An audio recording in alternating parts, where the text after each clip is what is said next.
you never heard of. Hey everybody, welcome to the Common Folk Podcast with Ben, Morgan, and Andy.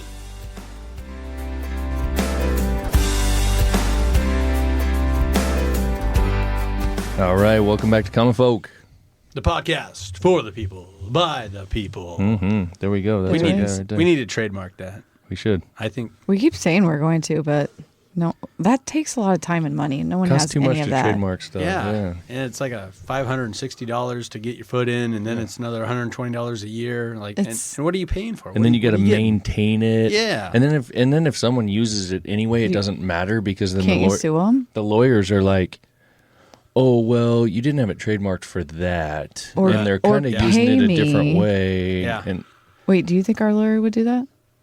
David Madden? well, He would tell you that you can be sued or they can sue you. Like, oh, my hands are in the air. Oh. the company that Dave used to work for is who handles all the trademarks because he doesn't. Oh, And I've had this happen. okay. And I'm like, can you guys go ahead and please send these people a letter and sue them for, using a similar... Yeah. And they're like, well, it's not quite the same. But you can do that if you want, but this is what it's going to cost. Oh, And, God. Yeah. and you're probably not going to win. And I'm like, get out of here.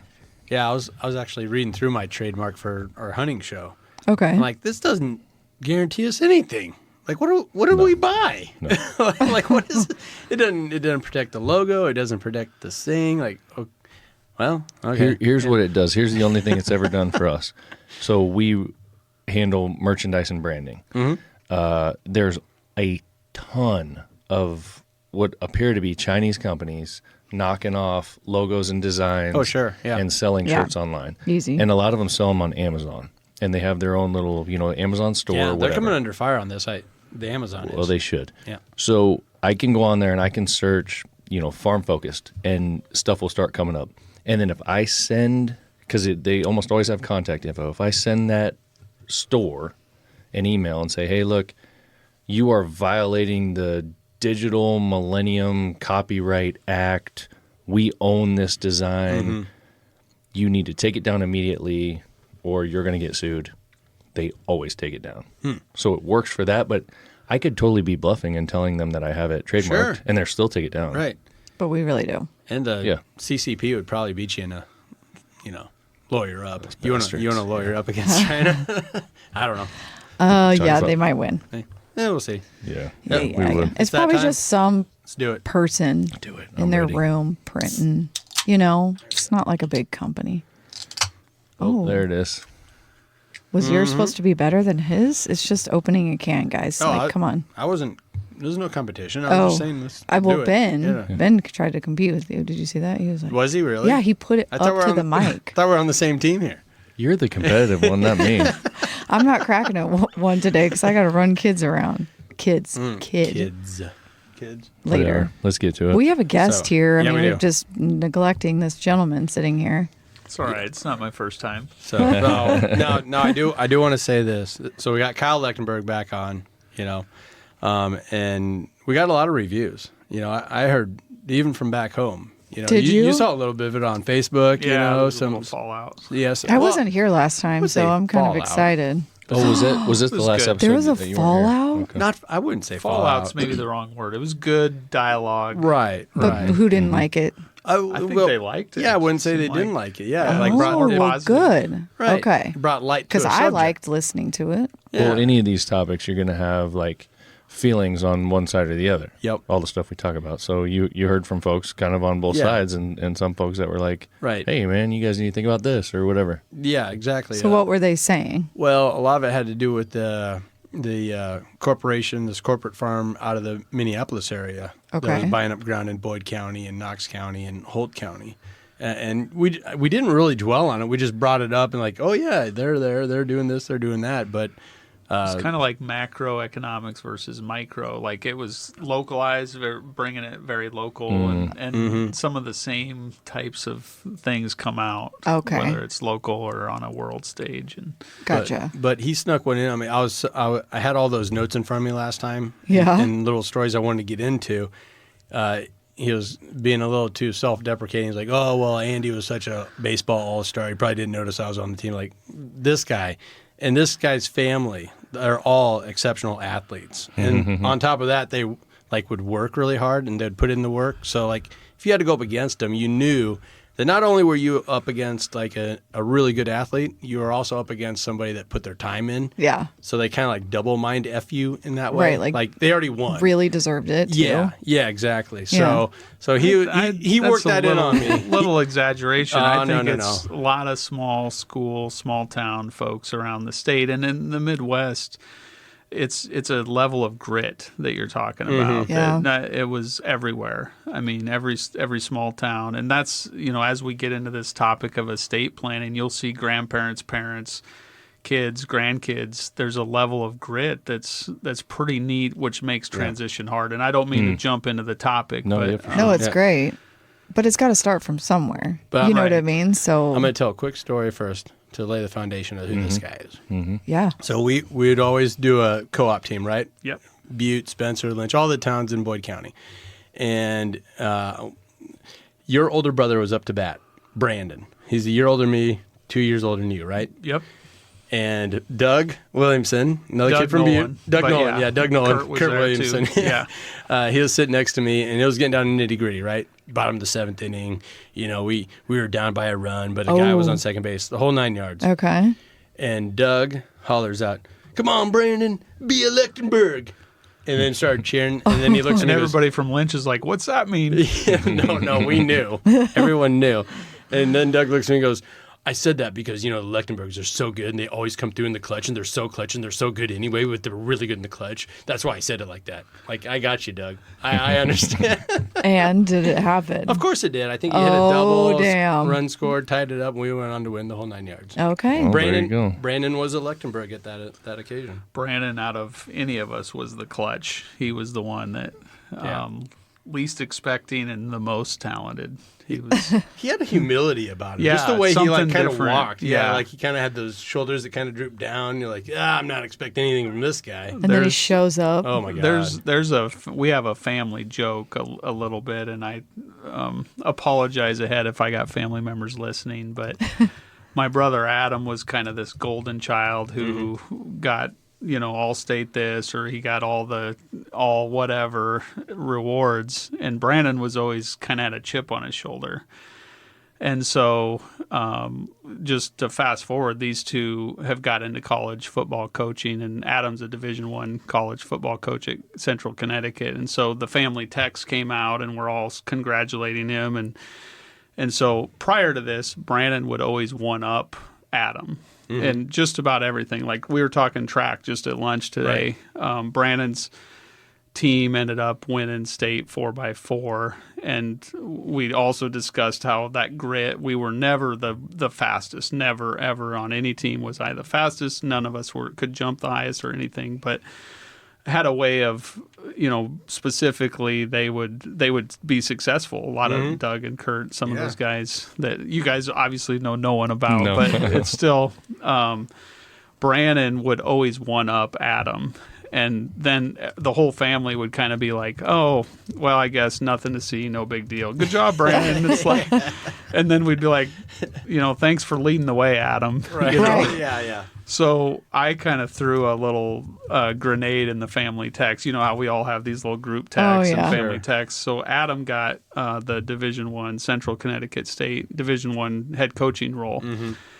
And so everybody's, "Good job, great job, that's so cool." And he always wanted to do that growing up, so we were really proud of him. And so I threw this little text in there. It's like, "Well, look for Brandon to be the Alabama D coordinator now." There you go. Like, just to rub it in. And so we got some comments on that. But I bet. Nice. That's what a family text is Yeah, for. that's healthy. That's healthy as long as it's Controversy. in good fun and no one's Sure. getting too butthurt over it. yeah.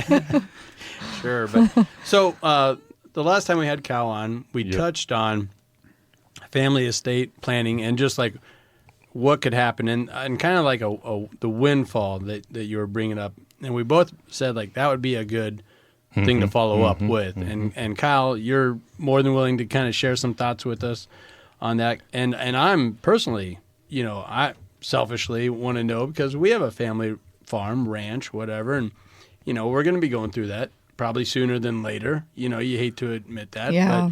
but we all are. I mean, we're on your family farm right here. Yep. Ben. So Right. I think it's not only top of mind for us, but it probably should be for a lot of folks out there. Or it's something that they've thought about, but they just kind of push it off or push it back. I think that's the case. Is that you know what you're talking about? Primarily, we're talking about farms, ranches, big property ownerships in general. Yeah. You know, the value of everything's gone through the roof. I mean, you could have 20 acres, and that's something that needs to be planned for. Like there's a lot going on there. So with that in mind, and the effect that it could potentially have on all of the other things, you know, what's happening. You know, people are bitching about one of the episodes we did was where we were talking about with these foreign companies coming in and you know, buying up land. Why are some of them even getting the opportunity to do those kinds of things? Right. You know, people are talking about like factory farms, you know, like that's this big term, like, oh, these big factory farms are buying everything up. You know, anymore the 1,000-acre row crop farmer can't make it anymore because there's these other outfits that are buying all those 1,000 acres up, and now they're 20, 30, 40,000 acre operations, and they're factory farms and all this kind of stuff, you know. But it's a lot of it, in my opinion, based on the stuff that I've seen and that I think you guys are going to talk about, is a result of either some of that poor planning, or I guess which also is probably poor planning, just not having many options of what to do, you know, when people pass on or when it comes time. Or not knowing your options. Yeah. So I mean, that's why I want to get Kyle in there and, you know, in here and get into the nitty gritty of it a little bit, you know? Right. And I think for me, you know, from the podcast entertainment side of this is I think everyone has some stake in this. Like everyone, whether you own a farm or you don't, if you live in a $300,000 house in suburban America, you are going to be affected by what is happening out here on these farms. And this is something that you need to know and something you need to understand. Yeah. I mean, just the property taxes alone, right? And how is manipulate the right word? You know, you're talking about a piece of ground in the middle of Omaha compared to a piece of ground, you know, in Cherry County or whatever, you know, like there's such a huge spectrum there, a huge difference. For sure. So with that topic, where do you guys want to start? I think Kyle needs to start it. Like, I mean, I was talking to you about like the 5 do's and don'ts or most uncommonly factors that people don't account for, and one of them we kind of almost segued into is family. Like, is everyone's goals in line with each other? You know, does this brother want the same as that brother? Does this sister deserve as much as that sister? You know, like, how is it handed off, or what should Ma and Pa do to kind of line that up and at least get a head start there with it? And maybe to kind of like broaden it a little bit, and I don't know if you know this or not, hopefully I'm not putting you on the spot, but is there any kind of general number in terms of how often is this happening? Like, what are we looking at? You know what I mean? It's happening daily. I mean, I would say where I would like to start, I'm here representing Foundation Wealth Advisors out of Norfolk. Prior to that life, I was meeting with high-level executives within Farm Bureau of Nebraska, American Farm Bureau, trying to solve and crack this puzzle of estate planning. And I think when it comes to transition, there's a management component, there's a business component. Dr. Hansen out of the University of Nebraska, he's retired now. He's a mentor of mine, and probably a lot of this interest started with him 20 years ago, where once I learned some of this, I then became permanently interested in transition. And so what he would say is you should get everybody at the kitchen table. Basically, you need mom, pa, every kid there, and in-law if you're willing. Some families choose to have in-laws, some don't.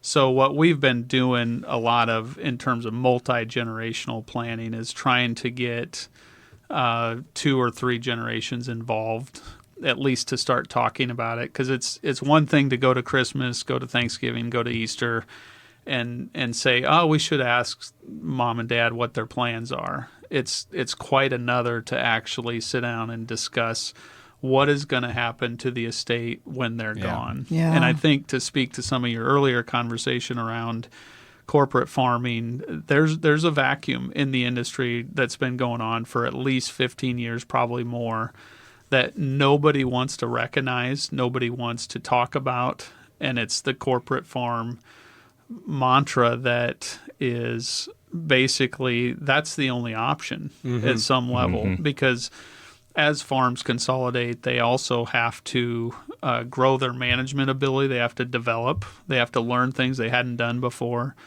There's a certain size of a farm. Most people don't know this, but about 3,000 acres, your entire job changes. And then about 10,000 acres, your job changes again. And so up till 3,000 acres, you can kind of manage the farm as a doer. You can basically do the tasks and be a workaholic and get it done. Yep. Operate the combine, feed the cows in the morning.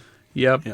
Pay the bills. You can kind of do that up to 3,000 acres. Well, most people don't know that 3,000 acres is probably, I don't know the exact statistics, but it's not a huge farm anymore. Most folks, if you guys have friends that farm, they may farm 4,000 or 5,000 acres as a multi-generational farm.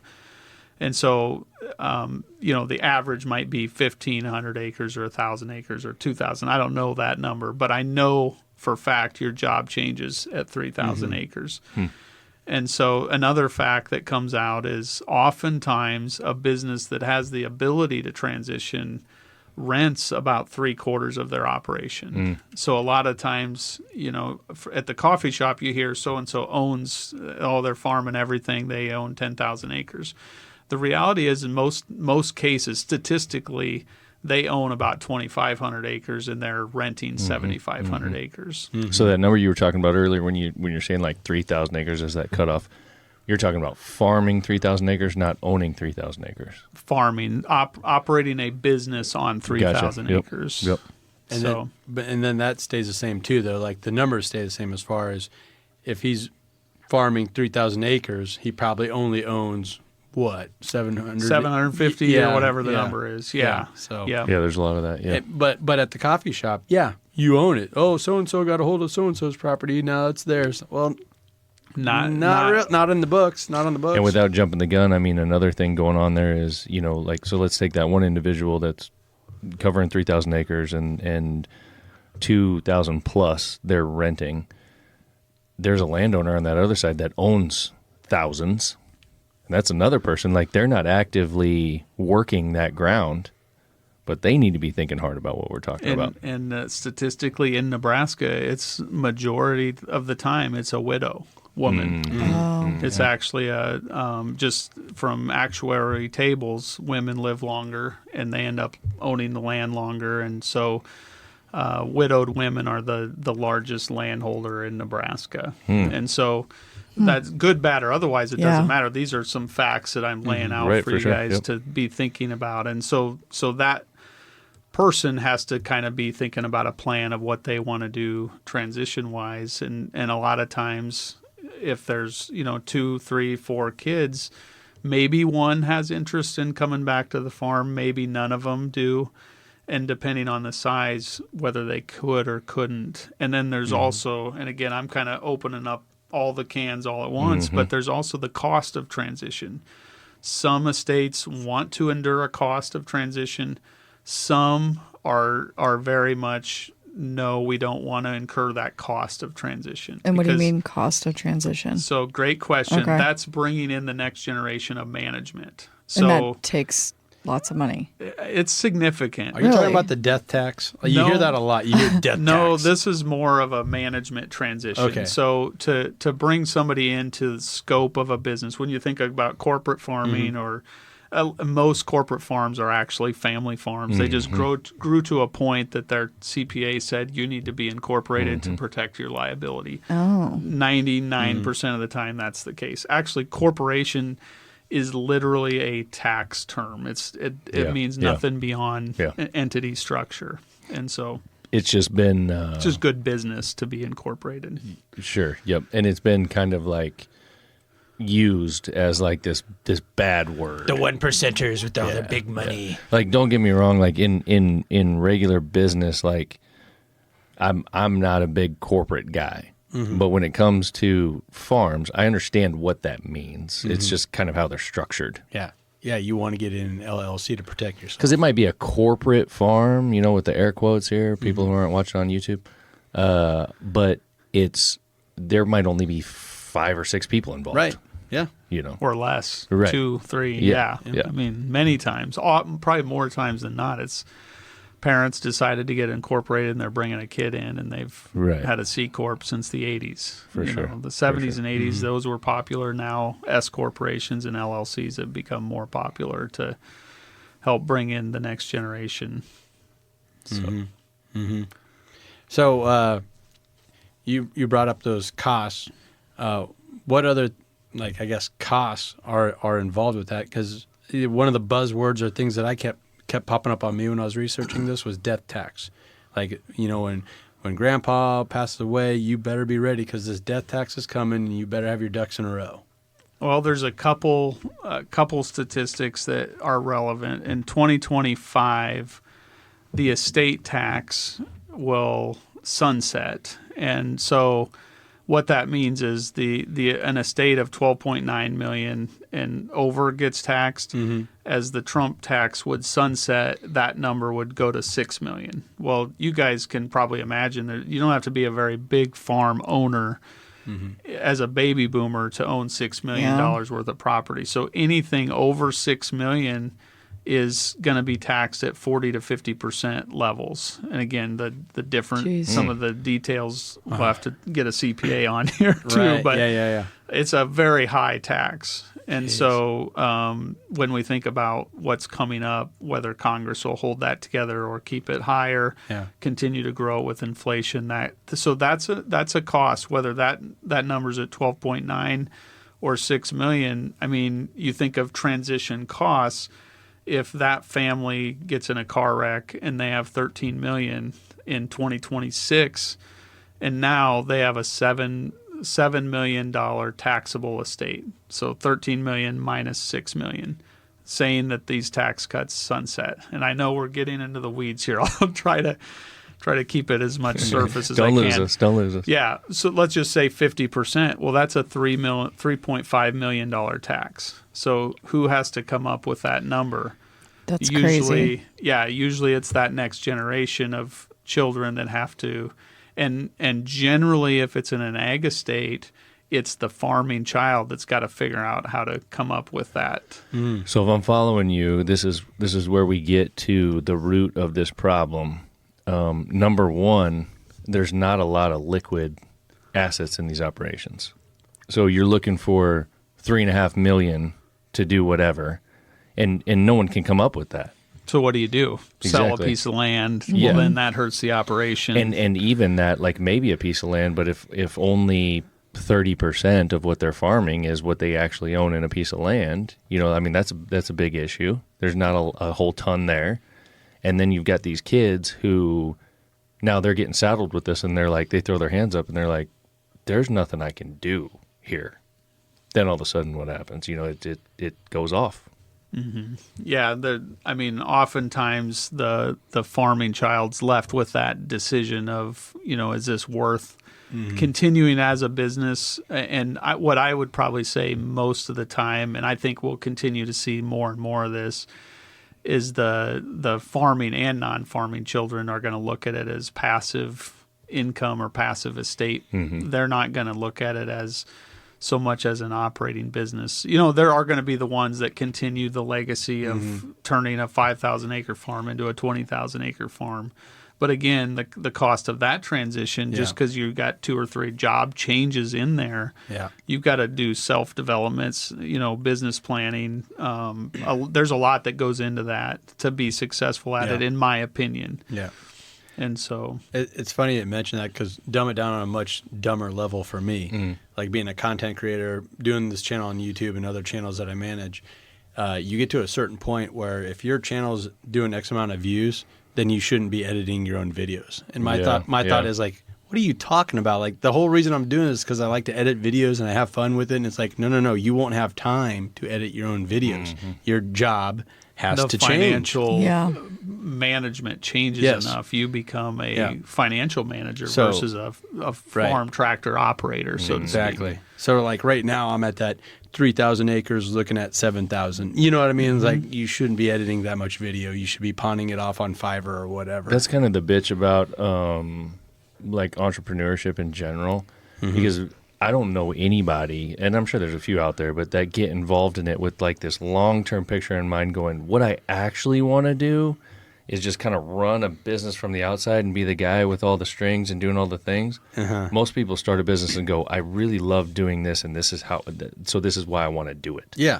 And then it starts growing to this thing where they like they're holding themselves back, or they're building something for a future catastrophe. Right. And it's like forcing you into a hand that you didn't want to play. Like, no, I enjoy editing videos and putting funny noises to it, you know, making people laugh. But no, you got 100,000 views on that. You can't afford to do that anymore. You got to move up. You know, you got to be a planner. You got to tell people what to do. You know, you can't even get behind a camera anymore because your time is too valuable. Does that make sense? You know, like you can't. The levels and the glass ceiling that kind of get built in the business. And just when you said that, like I tied it to another conversation I was having with that, and like, you need to back off on the editing. Like, that's what I do. I think that's why entrepreneurs like starting businesses, because the exciting part is the first 3,000 acres. Yeah. You know, and speaking in generalities of all business, it's fun to start things and get it going, and that's probably my nature too. I enjoy that. But yeah, you get that first 3,000 acres, and then you're like, okay, to go from there to 10,000 acres, I don't know if I want to sit in an office every day. Right. That doesn't sound very appealing to be, you know, out in the field doing X, Y, and Z or whatever. I think with some of this kind of stuff, and I don't know if you have any numbers or off the top of your head if you brought any, but I just like Googled a couple things real quick and add to this if you have any. I just Googled how many family farms need to be prepared for succession. Like what's going on right now? And all of them, right? Yeah. Good answer. Says 100%. It just says right off the top, while nearly 70% of these operators expect their operation to continue as family businesses after they're gone, only 23% of them have created a formal succession plan. And it says that's especially worrisome when the average age of the American farmer is now 57 and a half years old. Wow. You start thinking about that, man, like that's scary.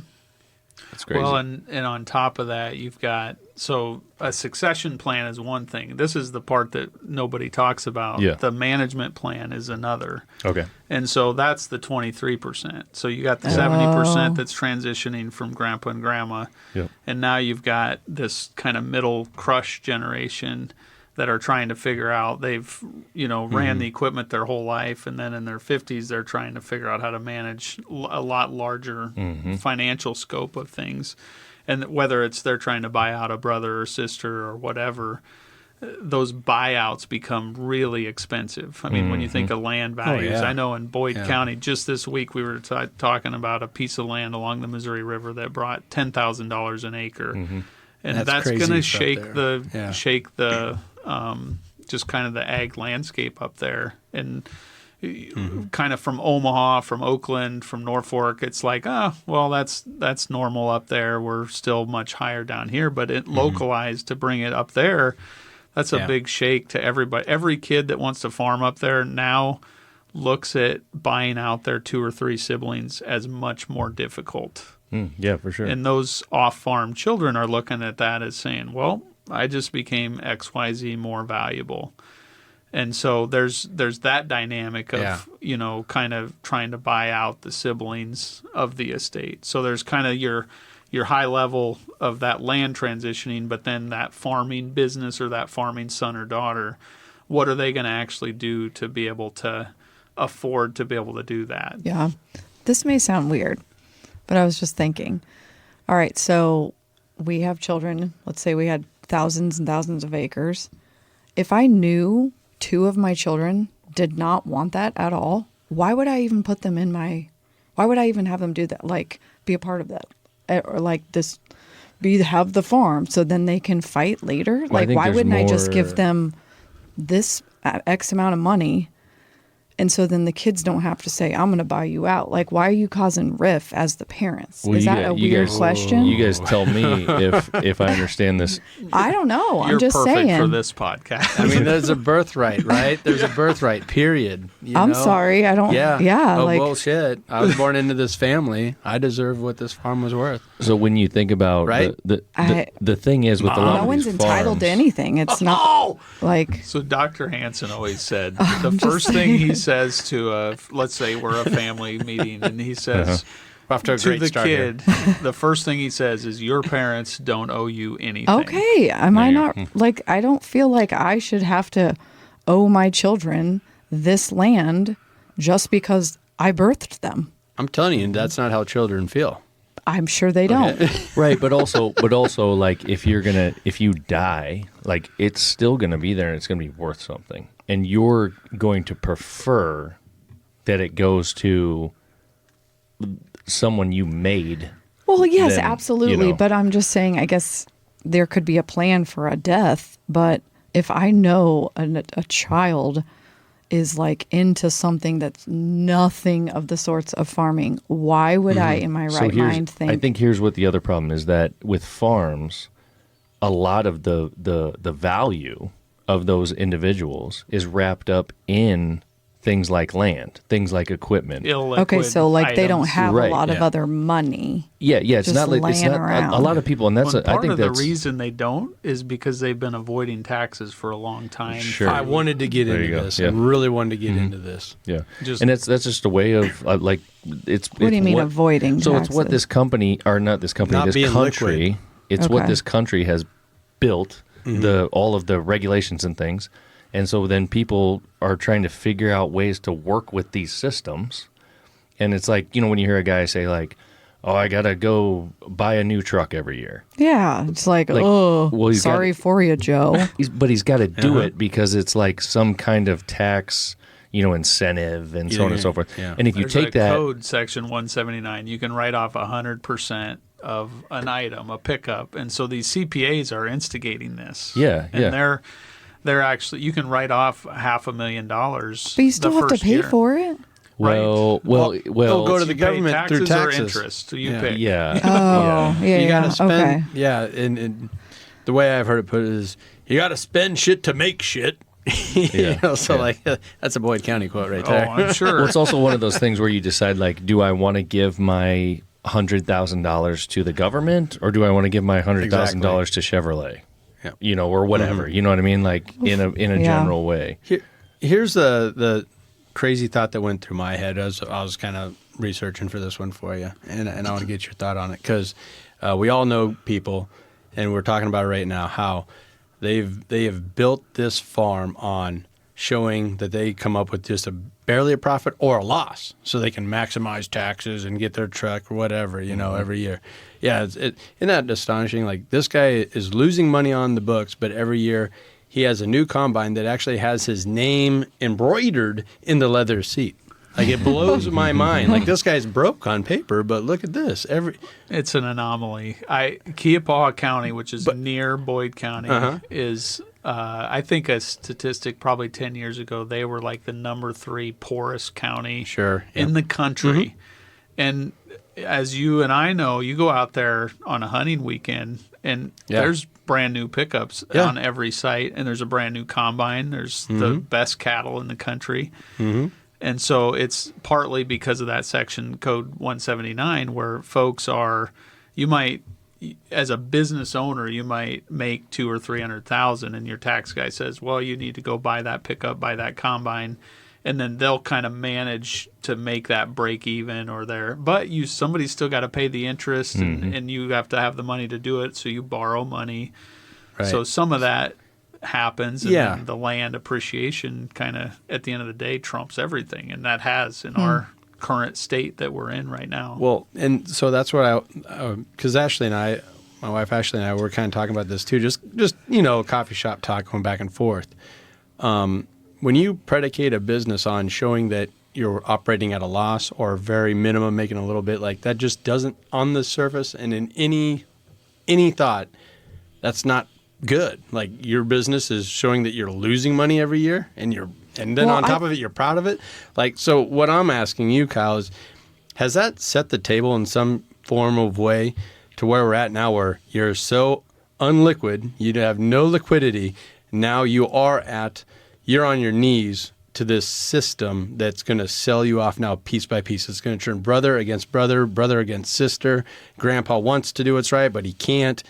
And it's all because we all just played right into it. Like, I know it makes no sense, but I got to show that I don't make any money. Like, if I feel like if everyone would have just said, hell with it, I'm going to do it, quote unquote, right, and I'm going to maximize this farm, and we're going to make as much money as possible.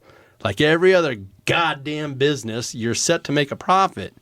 And now we're running into this, I don't know, it feels as hopeless. Like everyone's going to have to sell off. With the stat you just read, only 23% are set up to even think about handing it off to the next generation. Right, yeah. So it's just going to all go to China or Ted Turner and his Buffalo Ranch or whatever.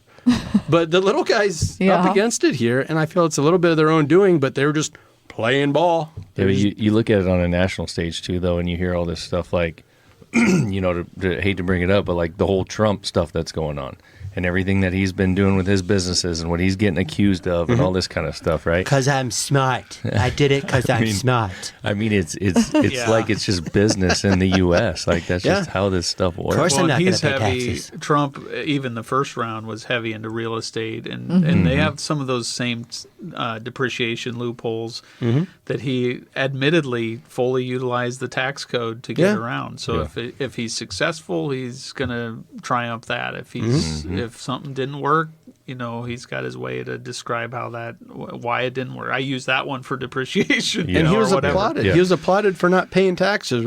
Like, I feel like that was an I gotcha. See, he's not paying his taxes, and he comes in, I didn't pay taxes because I'm smart. Yeah. and we're like, He was like, but he did say, I mean, and he wasn't wrong that at least he owned it. Hey, I'm just playing the hand I was dealt. Like this is the rules they made. I'm just playing by it. So. But I'm sorry I went on a rant there. But so Kyle, did that lay the foundation for this? I think this topic, this needs to be like the 5-part series because there's so many levels here. I want to touch back on Morgan's where I know a family that desperately didn't want their kids fighting. So for a lot of years, they just did everything with the neighbor. They had 3 or 4 family members that wanted to be involved in agriculture and at their own personal level were. Okay. But the parents decided, well, we just want to avoid conflict, so let's work with the neighbor, and that model pretty much worked. So there is some success in the fact that if you protect your kids from that. Arguably, someone, and even my wife, in my experience, my goal with like our agriculture of the state is to give my kids an opportunity if they want to. I don't fully expect them to want to farm but if they have any entrepreneur spirit and they have any belief that they want to have a resource to start from, I don't want to have me in the way of that from them trying. Okay. And so a little different there than what you were talking about, but I think that's not uncommon where you have a wife or a spouse that feels like, well, I don't really want the conflict. Why don't I avoid this? And then a lot of years ago, one of the kind of philosophies was to buy life insurance on the estate for the non-farming children. So essentially, that's a lot of big words for just saying that basically the estate was designated for one child and one child only. Okay. And the life insurance would pay the other kids out so that the farming child would not have to come up with this out-of-pocket huge estate loan to buy these 10,000 plus acre farms to be able to keep the farm together. The problem with that model, I would say 15 years ago, it started – the numbers got too big. The life insurance, so the old thing where the daughters off the farm would get the life insurance, but it would be like it wasn't enough. It was not near even enough. close. Not even okay. close. So not fair. Okay. Excuse me, definitely not fair. I gotcha. And so that's an old strategy. There's still some places for it to work, but generally that's something when I was in college and even before that, we heard a lot about that strategy of trying to buy life insurance for the non-farming children, and then they would get a buyout. And I think that worked probably through maybe the 90s. I don't know. Yeah. But I can kind of understand like what you're saying, where you're coming from. If we take it into our own, I know. I just house, don't like, feel like we're running this business, and do any of our 3 kids show interest in being a part of this business? So then you look at that and you're like, well, you don't even want anything to do with this. So like, I don't really want to gift this business to you because I know you're not going to carry it on. You're not going to do it justice. You're, whatever. Like, it just doesn't add up. But then I think on the other hand, like, there's so many people who don't own or run a business, and they're working a 9-to-5 or whatever the job may be, and they're building up this retirement bank account, and then at the end of it they're like, okay, well, this is getting divvied these ways, so it's like, what is the difference? I don't really know. I mean, I think there's some debate to be had there. Yeah, I don't either. And then I was thinking of, our parents, like, your mom has land and whatever. I don't feel like you, and I know you don't feel like you're owed that. Mm-mm. You just don't. Yeah. But I guess we are maybe different than other people. And it's also, there's also a different value there, because we're talking about like 50 acres or something. Yeah, I mean, we're talking about like a few $100,000, maybe $1 million, whatever. But when you're talking about like thousands of acres, yeah, maybe that's where maybe that's where it changes, is when there's more acres and there's more. Sometimes stuff. there's a misconception. The kids might think they all own 5,000 acres, and the parents are like, well, we actually only own 900 of this. The rest of this is creating the jobs and the income to get you guys through school or whatever, And this thing's worth nothing if people don't continue to do the work every day. Yeah. If nobody's going to operate those other 3,000 or 4,000 acres, then nothing, the estate's not as big, kind of like you're saying. It's not as, and I wouldn't say I see a lot of entitlement from that mentality. There's a little bit. Occasionally, you'll see a situation where somebody got taken advantage of, and it's like, really, that's unfortunate, but you just most of the work time with you it. wouldn't. Okay. I would say majority of the time people aren't in this expectation mode of I'm owed this or I deserve that. But once in a while there is that case where, and I guess in my role, it's my job to be like, what's your business plan? Why are you owed that? And oftentimes they can't answer that, and you're trying to coach them to figure that out. And I guess this all goes back to where you started it. It's a roundtable discussion. Like, that's where it needs to start, with get families. Everybody, on the same talking page. about the same page. And I think that's the trick. That was the next question I was going to ask, essentially. So, like, we've talked about all this stuff. We've, like, kind of highlighted a bunch of these problems and why this is all a thing, why people need to be concerned about it. For you and what you guys do, where do people start? What do folks need to do, and kind of take us through that? So from what I see, and again, even back beyond my initial job right now, comprehensive financial planning is where to start, and basically starting right with yourself, right with you and your wife or you and your spouse, and if kids are getting of age where they're interested, kind of figuring out what they want, what you want, where you're going. And if you're involved with the next generation. So one thing we're doing right now is basically on the onset of anybody becoming 70 years old, we're trying to include that next generation in one meeting a year.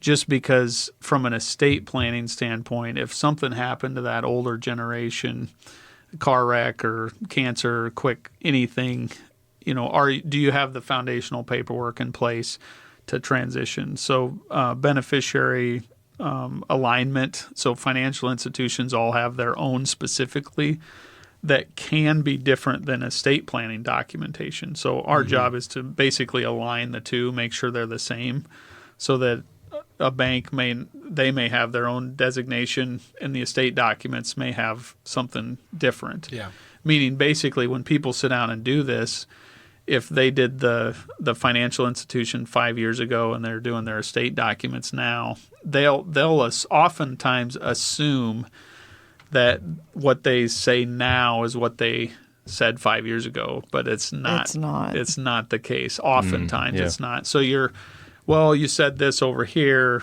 Which is it? So then you reformulate it. So some of it's just assessing estate documents and making sure they're in good order and making sure they're in, the way that they want them. What do you recommend to someone? Because I feel like I would be in this camp that you're doing your thing. You're an entrepreneur. You started farming. You've grown your business. You're just a hard worker. You love doing it. You hate thinking about all of these other things that come along with it. And you've had kids, and maybe the kids were interested, maybe they weren't. They've moved on, and you're starting to get up there, and you don't have any plan, and you don't even really want to think about the plan. You don't care, but you might die tomorrow. What do you recommend to those folks? Because like you said, like early on, they should be meeting with a financial advisor. They should be having things in place. Like, yes, perfect scenario for sure. But how about the people that haven't at all? Like, what do you do now when you feel like, man, it's getting late. I need to think about this. So ultimately, there's this concept of releasing control, and so you non-resist. So just actually a week and a half ago, I was with an 80-year-old guy, and multi-generational meeting, and we're sitting there, and they're trying to bring the farming son wants to do all this stuff, and the parents, and he actually told me prior to the meeting, he said, I'm not ready to give up control. Oh. Okay, so that's an easy meeting. You know where the power lies, and you know where it's going to end. And we talked for a couple hours, and at the end of the meeting, I told the son, told the spouse, I said, ultimately, we all know this is in your decision, so you got to tell us how to move forward. And I tell you that story because often that's the case. The person in control does not want to give up control, and until they can get to a position of giving up control, releasing control to a son, a spouse, a daughter, a neighbor, nothing's going to happen. So and so you can kind of work on those, and you kind of just end up doing, in my position, I'm an employee to them because I'm just formulating documentation according to that. But ultimately, in a case like that, nothing's going to transition because they're not willing to release the control. So it does come down to control, unfortunately. But you can like put out a map, right? A road map, lay down some pieces there. Like, okay, you control it. You control it. You still got it. But if something were to happen, here's what could happen. Like, here's your plan. And could he actually like sign on the dotted line? Like, okay, if I die tomorrow, good Homer Simpson quote, you could wake up dead tomorrow. If he wakes up dead tomorrow, like, could you get something in line where, okay, these things will happen then? And in this specific case, they have good estate documents, but we're working on management documentation for the next generation. So it's kind of like if something happened, for sure, there's a plan of action. Yeah. The problem is nobody else likes it. Right. So so of you have course this not. case Yeah. where Yeah. you've got kind of the Godfather in control, and he's saying, you're going to do this, you're going to do that, and you're going to take that, and you're going to be happy, and nobody's happy. Nobody's ready for that. And I ran through that scenario a couple times where it's like, and I could tell the next generation's not on board with it. But Right. what do? You can't, until Right. somebody's ready to relinquish control. And I think that's a testament to any area of all of our lives. I'm a parent and a father of 4, and there's things with that you kind of get forced to relinquish some control with Right. kids, right? I mean, you kind of, yeah. and so in an estate situation, you kind of become, you can hold on as tight as you want, but the harder you hold, the tighter you squeeze, the less chance that estate has to making it to that 23% that actually can transition. And I'm using your number, but kind of can make it to that next generation of business owners in agriculture. So we've gotten a ways into this, and I've heard you say this a couple different times. So let me ask this: is there some kind of difference that I apparently didn't understand prior to this between, you keep using the term management and like the ownership or the succession, or does that make sense? The question I'm asking? I think part of that is one of the 5 top things that happen, that ends up being the downfall of a family farm, is farms are expensive to run. And from time of death to, the next generation taking over, even if you got the foundation, the whole roadmap put together, you still need to figure out how to finance that for a year to get this all transitioned over. And you still got to come up and pay this, pay that, pay employees, rent the ground, because 70% of the ground that you farm isn't yours. You got to come up with that cash, and you don't have access to that cash, because it's not just overnight type of deal. So is that like part of what you're talking about, management? Yeah, there's just more of that. I mean, and oftentimes that larger father, mother will say, well, when we go, we'll just quit doing this over here because they won't be able to handle it. Well, the only reason they can't handle it is because they don't know about it. Oftentimes they don't have the relationship, they don't have the phone number, they don't have the connection, and so it kind of goes back. You got to communicate that. You got to sit around the table and talk about it if you want it to continue. Now, there are tools out there. Ameriprise specific has a real estate investment trust where you can 1031 exchange out of farm ground and into an investment.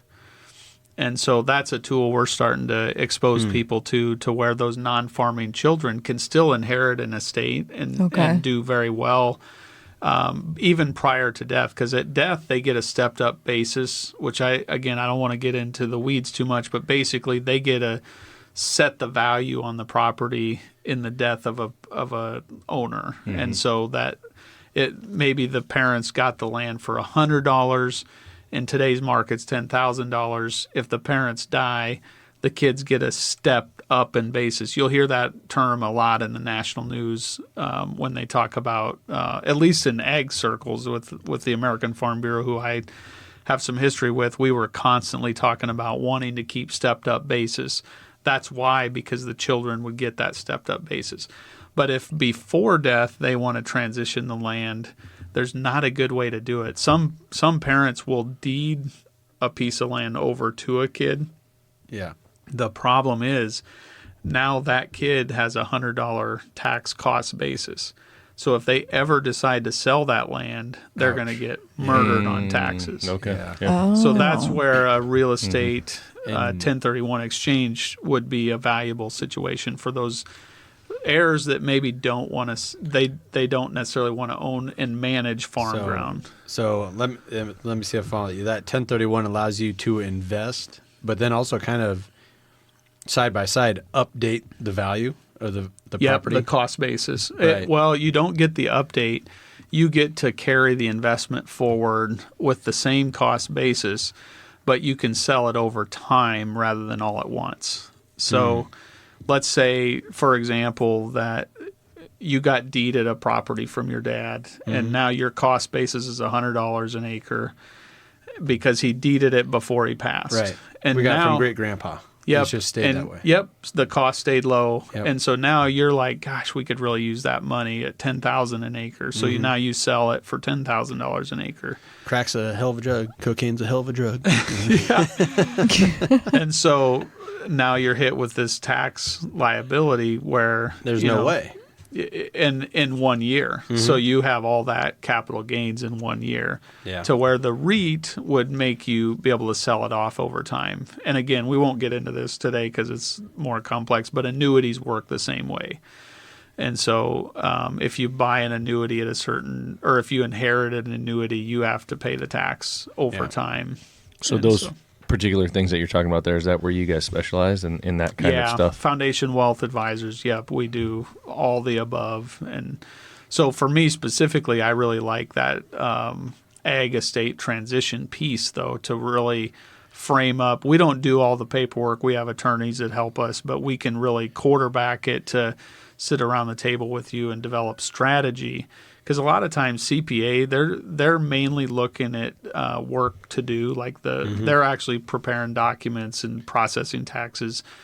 Attorneys are the same way. They want to know what you want wrote up. And so sometimes our job is to kind of create that strategy and help them. You're like glorified counselors. We are. My MBA has an emphasis on Like, counseling. yeah, I'm doing that you're a on good purpose talker, because and like it's literally. I feel like our whole industry could evolve into kind of this kind of coaching. yes, type that's what I was thing. thinking. Coaching, counseling, like the whole mentoring. I think there's a definite need for it, especially if family farms want to hold on. Because if you don't, it'll just be gone. It'll go right? away. So is that where that to comes these in? Potential foreign entities. Right, that's what I was For sure. thinking. So is that where that comes in, where it's just easier, and like China's like, hey, I'm going to make this easy for your family. Here's this the cash. money. Yeah. Yeah, and cash. And it's that easy. And 2 kids didn't want anything to do with it. The one that does, he's an asshole anyway, so sell They'll out. take the money. Yeah, Okay. take the money and run. Yeah. All yeah, right, that yeah, makes- definitely. yeah. Like the big money people like that make it easy for people to just Right. kind of, well, forget about it. We don't want to deal with all this crap. We weren't prepared for it. We're Yep. going to take a beating if we do anyway. Yeah. So we'll just. Let them have it. I gotcha. You know, Yeah. and I think that's where what I was saying in the beginning, where the interest needs to come in from folks who are listening to this who don't necessarily own a bunch of farm ground. Maybe they know people who do, or maybe they're the kids of people who Yeah. own a bunch of farm, or what. Get They talking. need to have interest in this, because we are all going to be affected in one Right. way or another in the end. Right. And I don't care, like if it's a business or if it's a farm that's only 1,000 acres, 1,500. Like, man, if you grew up on that farm with your 2 brothers or whatever, like my story, we all care about it to a certain extent, and I think we all want to keep it in the family some way, shape, or form. But like, it's not just going to happen. Well, and we from got to a- figure that out. Kind of from an investment standpoint, real estate's a great way to. There used to be. This is not so much sold anymore, but Ameriprise, before it was Ameriprise, talked about these 4 cornerstones of investing, and one of the cornerstones was real estate and cash, and then I think bonds and stocks. And so I actually still like that analogy today. So, because I work with mostly rural folks and mostly agriculture, and going forward, it'll get more and more specific to that. Yeah. And so I actually love to hear that, because there are ways to keep that in the family. There are ways to keep it growing, and it fits into a global portfolio for you and your family most generally. Now, one thing, I came from agriculture, went into investment management. One of the first things I realized how much over allocated I was. I owned some farm ground at 3 different counties, and one of the things, we have a tool called Total View. So you put in all your investments, all your retirement accounts, all your bank accounts, savings accounts, if you got any liabilities, and you put in your real estate. And so I put everything in there, and it spits out, I'm like 97.5 allocated to ag land, and I'm like, oh my boy. gosh, I'm an investment advisor. How do I, that's the other piece of my life, is the investment advisor piece. So it was just interesting. Yeah. A year and a half ago, we started putting some money in the stock market to kind of rebalance that a little bit. And I talk about diversification. yeah, I sell it every day, and here I am, a real Right. estate owner, Yeah. So, but I do, to your point, my brothers similar grew up like you. We talk about how my family's all over the country, Yep. and they'll always say, we'll talk about real estate in their part of the country, whether it's Brandon in Oklahoma or Adam in Connecticut, Lance in Kansas, and always they say it's not Boyd County. Yeah, and of course, right, to you yeah. guys, that means you're like, I would never own property up there. Right, But to yeah. Andy Yeah. and I, it's Oh, like, yeah. if you can own a little piece of Boyd County, you got got it. everything, right? Yeah. Well, you were just up there pheasant hunting. Hey, it's a Even pretty though- cool spot, man. We Yeah. had a good time. I So- like it. It is. It is. It's heaven on earth. But I think a lot of folks think that of where they grew up, and that's good. I think it's a good thing. Yeah, Yeah. I think the reality is the that common thread. it's just becoming, or it probably became a long time ago, just one of those things that you got to do. You got to figure it out. Like, if anything is going up in value and getting crazy, it's land. I mean, Yeah. that's through the roof. We're seeing record sale prices for stuff. It's unbelievable. folks have to get ready for that. You just have to, if you want to keep it around, if you want to have that pride in how you came up and what the family owned and carry it on and those kinds of things. Share it with the next generation. Yeah. And hopefully, more and more folks get motivated to be a part of it, physically. No, I when Kyle just said, it fits into a global portfolio, you keeping your family farm, but you got to do that legwork before it's too late. Yeah. Right. And it might be a rental property that your grandparents lived in. I was just telling him when we got here how cool this is. My grandparents, we turned their house into an office, and I not sure how my extended family always fully felt about that, but my assessment was we were running a business that was growing, and the for that area, the next generation of managers was not going to live in that home. I mean, they just weren't. I hired managers, and they were not going to come back to live in Grandpa's home anymore. They were going to live in the next town that had activities that they wanted to be doing as a family. And so and those farmhouses, you drive by them all the time. They're just a big square block that's painted white. You know what I mean? And pretty cool. Yeah. Yeah, it has 2 windows here, 2 windows there. Yep. On each side, and that's it. But it's tough to try and hire somebody and put them in that. Yeah. Was there anything else, Kyle, that you'd want to leave folks with on this particular topic?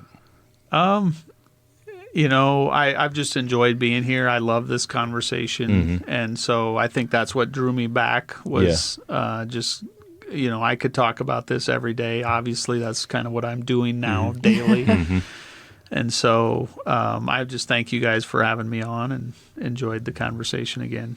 Anybody who if this sparks some interest and they want to talk to someone, I think we talked about this before, but how do they find you guys? Where can they look you up? Again, I'm in Oakland, Nebraska with Foundation Wealth Advisors and Ameriprise Financial, and our core office is in Norfolk, Nebraska. We've got 8 other advisors, and so I would say agriculture, estate planning is something that I'm passionate enough about. If somebody wants to have a deeper conversation to get a hold of me there, you can.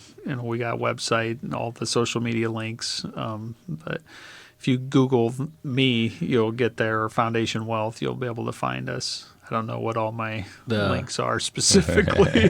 But I looked up some of those links, and I put them on our last podcast. Good. And you got a bunch of hate mail, so I must have got the right ones good. up. Good. It means you're doing something. Yeah. And are you guys servicing folks all over the country or regionally? Or okay.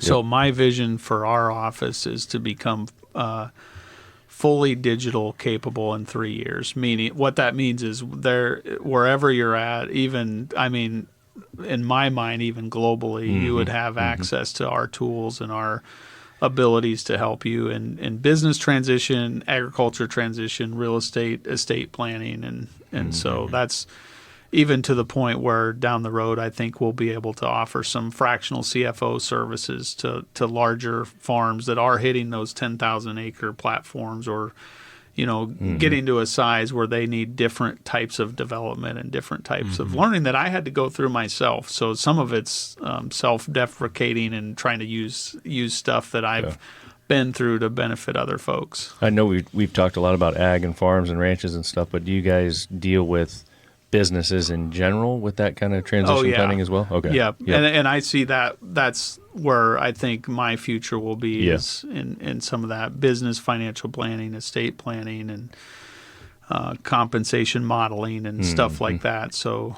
that stuff gets me pretty excited. We could have another podcast on that. We probably should. As I said earlier, I'm one of those guys where I don't have that plan together. So someday we're gonna have to sit down and talk with what we got going on. Go. We'll just talk it out over the common I'm probably like a lot of people listening to this. I just, you don't like that thought. You don't want to.